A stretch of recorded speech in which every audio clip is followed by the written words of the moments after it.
kita jaga di dalam hati kita sebagai itikad yang harus kita hindarkan dari pelanggaran-pelanggaran itu dirumuskan, apalagi dipublikasikan.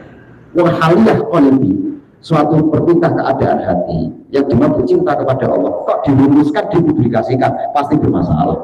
Apalagi kok sampai membuat doktrinisasi, didoktrinkan kepada jamaah, kepada orang banyak. Wah, itu ya pelecehan kepada nilai ketuhanan.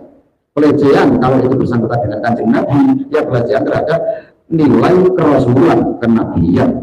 Makanya kan saya tadi di awal bilang banyak juga oknum-oknum yang sebenarnya para ulama kita, para ulama NU sejak pendirinya sampai sekarang berlepas tangan dari mereka, tidak pernah mengajarkan hal-hal yang demikian.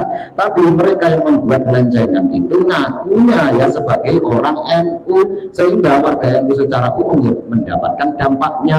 Dan sebenarnya sudah banyak yang mengkritik dari warga NU sendiri kepada mereka, hanya saja tidak terlalu didengar oleh banyak media, sehingga ya seakan-akan kok internal NU sendiri kok tidak mengkritik, mengingatkan, menasihati sesamanya. Enggak, sebenarnya tidak banyak kritik. Nah, pelanggaran-pelanggaran seperti itu ya kita harus dewasa. Ada yang salah ya kita kritik. Apalagi sampai misalkan ya kita sering dengar lah, ada yang bilang bahwa dalam satu malam saja sampai 70 kali mi'raj dan sebagainya. Nah, kalau kita melihatnya sebagai pelanggaran ya kita bilang saja pelanggaran. Wong Kanjeng Nabi Muhammad saja mi'raj hanya 1 kali.